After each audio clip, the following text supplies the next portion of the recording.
Vamos a ver ahora un tema de la unidad 2 que tiene que ver con el narrador.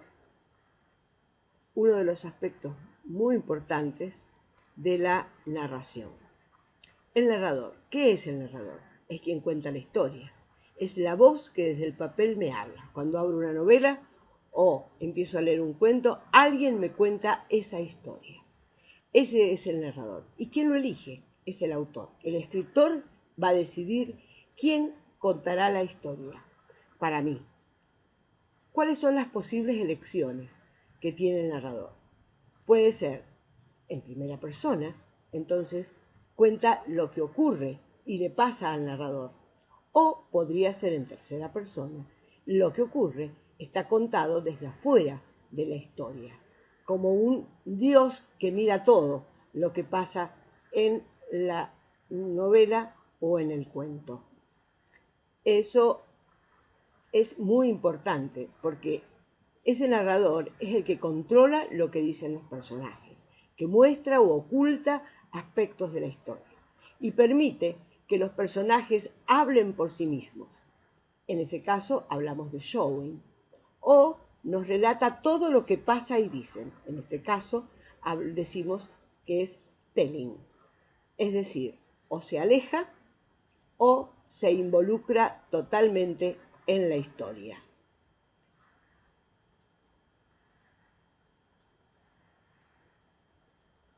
Por ejemplo, en un narrador en primera persona. En este texto de Juan José Arreola, La Migada.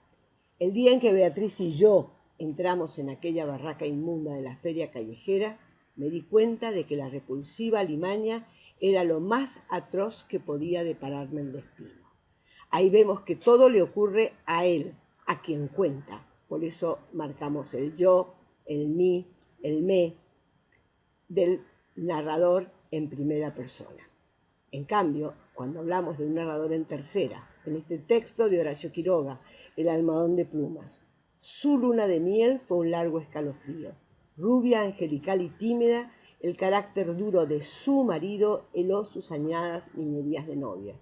Lo quería mucho, sin embargo, a veces con un ligero estremecimiento, cuando volviendo de noche juntos por la calle, echaba una furtiva mirada a la alta estatura de Jordán, mudo desde hacía una hora.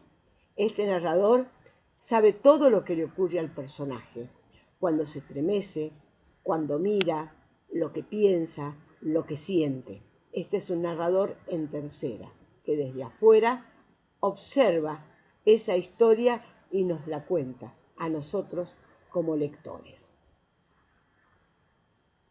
¿Por qué es importante considerar y analizar si el narrador es en primera o en tercera? Porque ese narrador nos dice todo o solo a veces sugiere. Ese narrador puede ser confiable, distante, testigo. A veces nos involucra y eso, o a veces se aleja. Eso es lo que va a crear un tono particular en la narración que nosotros estamos leyendo.